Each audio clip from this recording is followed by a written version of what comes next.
Buenos días, nos encontramos en el stand de la librería Carlos Fuentes en la Feria Internacional del Libro de Guadalajara. Mi nombre es Santiago Sepúlveda, hoy nos está acompañando Paul Watch. Paul, ¿cómo has estado? ¿Cuándo llegaste? ¿Cómo te veo en Guadalajara? Muy bien. Y hace un par de días, ayer tenía el evento en la feria y la verdad es que muy bien, fantásticamente. Qué Muy bueno que bien. te reciben bien. Sí.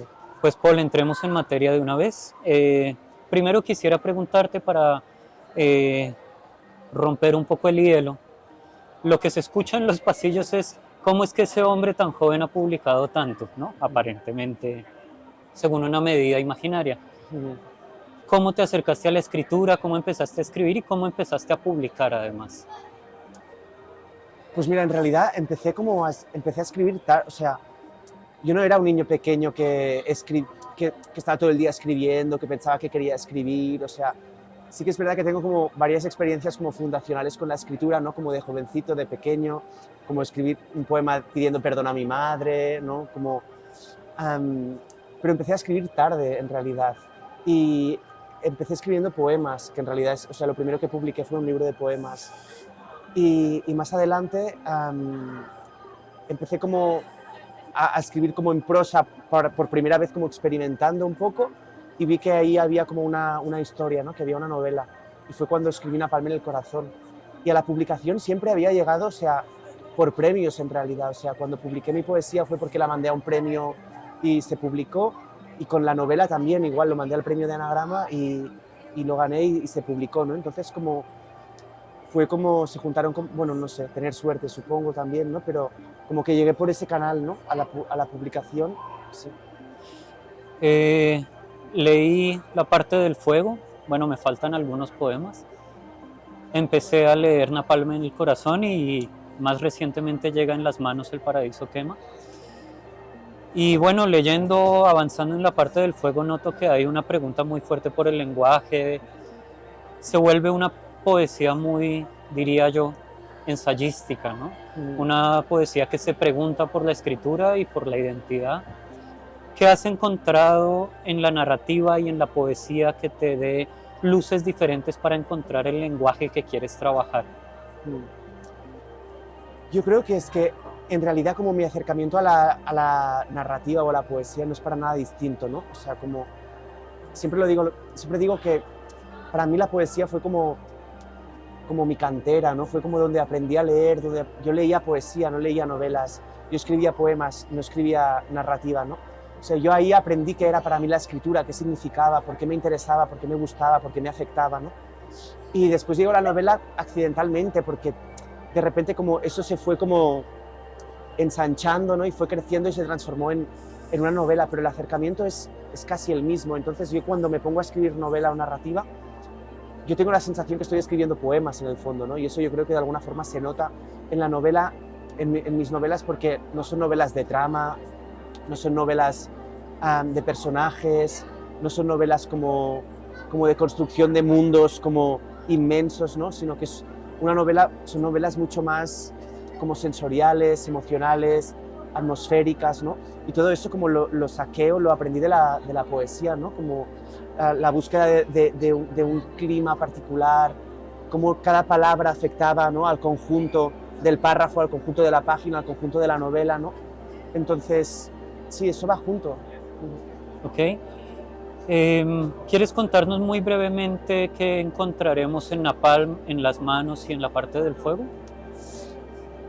Sí, a ver, yo creo que, ¿no? Como al final uno siempre acaba terminando escribiendo sobre lo mismo, ¿no? Como uno intenta ir hacia un lugar nuevo y al final siempre caemos bueno, al final en los sitios que no son sitios de interés, que es algo como más, no sé, como más frágil o menos fuerte, sino como sitios que nos afectan, ¿no? Que nos atraviesan. Entonces, como al final, como tanto con la parte del fuego, con Napalm, con En las manos el paraíso quema, no sé, yo creo que es una escritura que reflexiona mucho sobre la escritura, como tú decías, ¿no? El lenguaje es importantísimo. Son novelas también donde la cuestión sobre la identidad, sobre la lengua, sobre la cultura, sobre el origen, ¿no? Como están muy presentes. También son historias o literatura que trata mucho sobre la familia, sobre la herencia, sobre la posibilidad de crear una identidad propia, una agencia propia o no, sobre el encuentro entre, ¿no?, lo particular o lo íntimo y lo político o global. Todo eso yo creo que va apareciendo en mi escritura. Quería preguntarte particularmente por el tema del amor en la parte del fuego, porque el amor es un tema, sabemos, muy difícil de tratar, muy difícil de abordar, porque primero es muy hablado, mucha gente busca ese tema en su escritura, pero además dices algo muy bonito en el inicio de la parte del fuego, que al amor hay que acercarse desde afuera, ¿no? No desde las afirmaciones, sino tal vez desde lugares menos directos. Y también leyendo el prólogo, pues se trata sobre esta dificultad, llamémoslo, de abordar el amor, ¿no? ¿Cómo vas navegando ese tema sin tocarlo directamente y qué cosas te llaman la atención que van paralelo al amor? Bueno, qué pregunta más compleja, ¿no? Más interesante, no sé. O sea, yo te puedo decir que yo llegué a la escritura de la parte del fuego como convencido que, ¿no?, como esa cosa que se dice que ya todo está escrito, ¿no? ¿Para qué escribir si todo está escrito? Es como muy desactivador, ¿no?, pensar así la literatura. Yo creo que todavía podemos decir muchísimas cosas de muchos temas, de muchas cuestiones, de muchas preguntas, de muchos dolores, y que lo podemos hacer de formas muy distintas, ¿no?, que todavía podemos llenar de contenido, y que esas grandes palabras como por ejemplo amor, ¿no?, que se han ido vaciando de sentido y que muchas veces como hablamos de ellas como una suerte como de fuerza abstracta que no sabemos a la que nos referimos, como la literatura parece que puede como llenar de contenido, llenar de sentido, eso que experimentamos casi como automáticamente, ¿no?, como sin pensar, sin vivirlo, que lo experimentamos sin experimentarlo casi. Entonces, yo llego a lo que me interesa o por qué llego yo a escribir sobre eso, es por esto particularmente, ¿no?, por el interés como de llenar de sentido, de intentar como llenar de palabras propias algo que es una experiencia que casi está como que nos alienada, ¿no?, como que parece que está como disociada de nuestra experiencia, ¿no?, que parece que vivimos el amor como deberíamos vivirlo, de una forma que no es como una forma como agente, ¿no?, como con agencia. Entonces para mí como escribir sobre eso era una forma como de reagenciarme de una cosa que parece como tan enorme, tan vasta y tan inmensa que parece que no es ni nuestra, ¿no?, que no es ni propia. Entonces yo llego ahí como llenar de palabras propias algo que parece que no es propio, ¿no? Esto, ¿cómo lo pondrías a conversar con el tiempo dentro de la poesía y dentro de la narrativa? Lo pregunto particularmente por un poema del inicio de la parte del fuego que me encantó, que el abuelo termina siendo, pues todos, ¿no?, el abuelo que encendió el fuego. En la narrativa tal vez tenemos un lenguaje que no diría menos, pero más bien diría que en la poesía el sentido permite estallarse, ¿no? Y en la poesía el sentido permite hacer unas exploraciones que la narrativa trata desde otros lugares. Y esta poesía de la parte del fuego siempre va acompañada de pequeños textos más prosaicos, más ensayísticos, que tratan el tiempo. Y quería preguntarte sobre tu trabajo con el tiempo interno de la escritura. Sí, yo creo que pasa algo como muy bonito con la literatura, ¿no? Pasa con la escritura y pasa con la lectura también, que es que se crean tiempos autónomos, ¿no?, que son tiempos como autónomos y que funcionan como al margen de los tiempos como sociales, del tiempo de la productividad, del tiempo del capital, del tiempo del trabajo. Siempre, no sé, yo siempre lo digo de la misma forma. Yo me acuerdo como cuando leí Agua Viva de Clarice Lispector, un librito que son 80 páginas, pensaba que me lo leería en un fin de semana y estuve como 3 meses leyéndomelo, ¿no?, porque había algo del texto que pedía un ritmo, y este ritmo era un ritmo que solo tenía que ver con el lenguaje, con algo que había construido Lispector en esa novela, ¿no?, en ese libro. Entonces, a mí me fascina el trabajo, o sea, y cómo los trabajos de escritura son trabajos que el autor no puede dominar, ¿no? O sea, cómo funciona el tiempo de la escritura es algo que tú no puedes decidir cuándo te va a costar escribir este libro, cuánto tiempo te va a tardar, ¿no? Si podrás escribir ese, ¿no? Tú puedes decir, hoy voy a escribir un poema y a lo mejor tardas 3 semanas en escribirlo, ¿no? Entonces, como esa cosa mágica del tiempo literario que funciona de forma autónoma, al tiempo productivo y como capitalista, podríamos incluso decir, yo creo que es precisamente uno de los motivos por los cuales escribo, ¿no? Como voy a la literatura a buscar otra experiencia como identitaria, otra experiencia también como temporal, ¿no? Y yo creo que por eso está como tan presente en la escritura, en mi escritura como reflexión, ¿no? Como un marco también de posibilidad casi. ¿Podrías contarnos algo sobre el tiempo del amor en ese orden de ideas? Actualmente, como bien lo has dicho, con las redes, con esta aceleración de estos tiempos, y el amor presente como un tiempo que quiebra, según, como bien lo dices, no voy a repetirlo mal en la parte del fuego. ¿Cuál es ese tiempo del amor que te permite una exploración interna? Yo creo que, mira, a mí hay una autora que me gusta muchísimo, que es Hélène Cixous, que ella está constantemente explorando, o sea, dice una cosa muy bien, ¿no? Como dice, que ella dice que escritura y amor son la misma cosa, ¿no? O sea, no solo por el gesto amoroso que te lleva a la escritura, ¿no? Como la escritura como un gesto amoroso, como un gesto libidinal, ¿no? Sino porque es que ella dice escribir, amar, la misma cosa, ¿no? Y yo creo que realmente con la cuestión del tiempo que decías tú, como lo que te estaba comentando del tiempo escritural, ¿no? Del tiempo de lectura, del tiempo de escritura, creo que tiene que ver muchísimo con el tiempo del amor, ¿no? Uno no domina los tiempos del amor.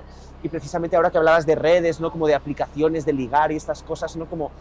Es un intento absurdo, es un intento fútil, porque como tú no puedes forzar la temporalidad del amor, ¿no? El amor pide un tiempo que pasa por, no sé, por unos ritmos que no son, ¿no? Como creo yo, ¿no? Como citarse con una persona que has encontrado en unas redes, tomar una cerveza y ahí surge algo, ¿no? El amor trata de otra cosa, que no significa que eso esté mal para nada, ¿no? Pero como el amor va por otros canales, ¿no? Como también temporales.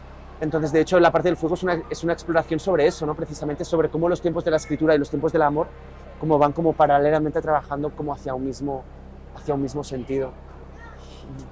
¿Quieres leer o quieres que yo lea este primer poema? Sí. ¿Yo? Me parecía fantástico que lo leyeras. Muy bien, tú. para que escuchen aquí un poco. Historia de la destrucción. Los padres de nuestros abuelos iban al bosque, justo al lugar preciso. Allí encendían un fuego y decían la palabra. Todo funcionaba.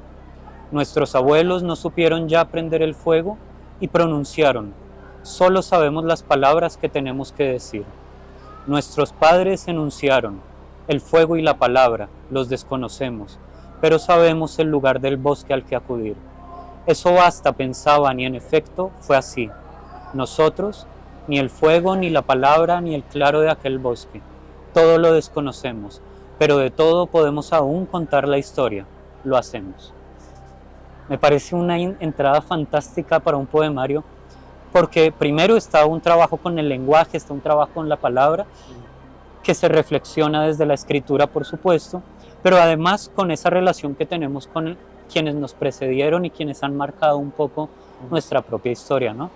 Pero además al final tiene esta afirmación contundente de nosotros ni el fuego, ni la palabra, ni el claro de aquel bosque, nada, pero nos queda contar historias. Quería preguntarte sobre el lugar de contar historias pues en la vida cotidiana, ¿no? Sí, yo creo que... Particularmente para un escritor, además. Se dice mucho eso de que, ¿no? Como cuando uno escribe puede vivir muchas vidas, ¿no? Como leemos para vivir muchas vidas, ¿no? Como que es un lugar común que repetimos, ¿no? Y en cambio yo pienso que muchas veces escribo no para vivir mucho, o para vivir más, o para multiplicar, sino que escribo como para recuperar, ¿no? Es decir, como escribir no para llegar a más sitios, sino para recuperar los sitios perdidos, ¿no? Como voces no escuchadas, experiencias olvidadas, e incluso como... Y esto hace que para mí la escritura y la literatura sea como casi un gesto de esperanza, y también está el gesto de amor que decía Hélène Cixous, ¿no? Porque ahí en este poema se dice, ¿no? Cuando hemos perdido el sitio, hemos perdido, o sea, no sabemos del lugar, no sabemos qué tenemos que hacer en este lugar, incluso hemos perdido como nuestros antepasados, ¿no? Todavía tenemos la posibilidad de explicar todo eso, ¿no? Como la posibilidad de la palabra siempre es como un recurso que nos queda, ¿no? Entonces, como yo escribo desde ahí, ¿no? Desde saber que a pesar de todo lo negado, ¿no? Como de mi historia biográfica, de mi historia familiar, de mi historia cultural, política, todavía tengo la palabra, ¿no? Y mientras esté la palabra, como queda muchísimo, ¿no? A la vez es una idea un poco triste, ¿no te parece? La de solo nos queda contar historias, solo nos queda la palabra y todo lo que sabían los abuelos. Pero es que ese solo es traicionero, ¿no? Es como cuando alguien dice, va al cine o lee un libro y dice, no, pero es que, no, y se emociona, o yo qué sé, o se enfada mirando una novela, mirando una peli o leyendo un libro, y después te vienen y te consuelan y te dicen, no, no, es que, tranquilo, solo es una peli, ¿no? O solo es literatura, o solo es una novela. Y ese solo es traicionero, porque ese solo no es algo malo. O sea, en ese solo es literatura o solo es una película, en realidad es peligrosísimo, porque ese solo es tan grande, tan inmenso, tan potente. Y aquí lo mismo, ¿no? Solo nos queda contar historias, como si fuera... Y ese solo es traicionero porque parece que fuera como algo... Como si fuera poco, ¿no? Contar historias, como solo nos queda contar historias. En realidad todo existe porque hay una historia que lo cuenta, ¿no? Si no hay una historia que cuenta una cosa, no hay esa nada. cosa no existe, ¿no? Como no queda validada. Entonces, ese solo en realidad tendría que ser algo como, ¡buah, qué suerte! Podemos todavía contar historias, ¿no? Como algo explosivo y grandísimo. Sí, sí. Bueno, Paul, para ir cerrando la entrevista, en el antes y en el después de publicar, ¿descubriste cosas después de ya publicado? ¿Cambia la escritura cuando se vuelve pública? Sí, bueno, como te das cuenta, yo creo que uno descubre que el camino de la escritura y de la publicación como son cosas distintas, ¿no? Como que Completamente. publicar es precioso para poder compartir lo que tú has hecho, que al final, ¿no? Como yo creo que uno siempre escribe con una especie de tendencia de ser leído, ¿no? Como de ser escuchado, de ser recibido, ¿no? Aunque sea por una persona. Pero sí, si descubrí algo es como, bueno, no sé, es una perogrullada, ¿no? Es algo como muy obvio, pero a veces como nos olvidamos, ¿no? Que escribir y publicar son cosas absolutamente como distintas, incluso como en muchas cuestiones son contrarias, ¿no? Como son opuestas, antagónicas incluso, ¿no? Entonces como, sí, que la suerte no es publicar, la suerte es escribir, ¿no? Seguramente. Sí. Pues Paul, muchas gracias. ¿Quieres Gracias a decir ti. algo más antes de ¿No? cerrar? Fantástico. Muchas gracias por tu tiempo. Gracias a ti. LCF, letras que nos transforman.